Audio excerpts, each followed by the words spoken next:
काल सरपंच संतोष देशमुख हत्येचे काही भयानक फोटो समोर आलेले आहेत। अत्यंत क्रूरपणे त्यांची हत्या करण्यात आलेली आहे आणि हे सगळे फोटो आणि व्हिडिओ पाहून अर्थातच त्यांच्या कुटुंबियांना भावना मोकळ्या केल्यात। या माझ्या भावाला किती त्रास झाला असेल, किती क्रूरपणे त्याची हत्या केली, त्याला मी वाचवू शकलो नाही, हे दुःख सहन होत नाही असं म्हणताना धनंजय देशमुखांना अक्षरशः अश्रू अनावर झाले होते।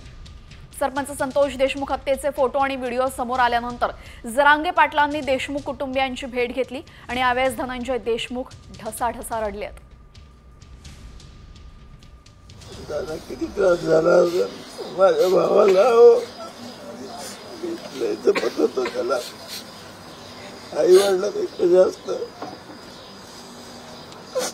आईला पण माहिती आहे, बायकोला पण माहिती, माझ्या दादाला लय जपत होतो मी।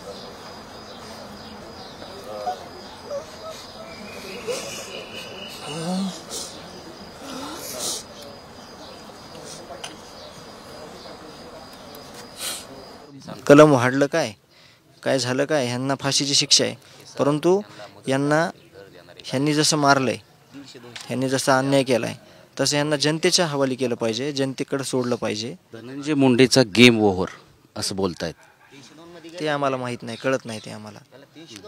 ज्यानं पाप केलंय, ज्यांनी करायला लावलंय ना, जे पाप करतंय त्याच्यापेक्षा करायला जे लावतंय ना ते जास्त पापी असतो। त्याच्यामुळे आम्हाला त्या गोष्टीवर बोलायचं नाही। त्यांनी केलं पाहिजे त्या गोष्टी, न सांगता न बोलता डायरेक्ट ॲक्शन घेतली पाहिजे। ती मागच्या 2-2.5 महिन्यापासून घेतली नाही, ती ॲक्शन आज झाली पाहिजे।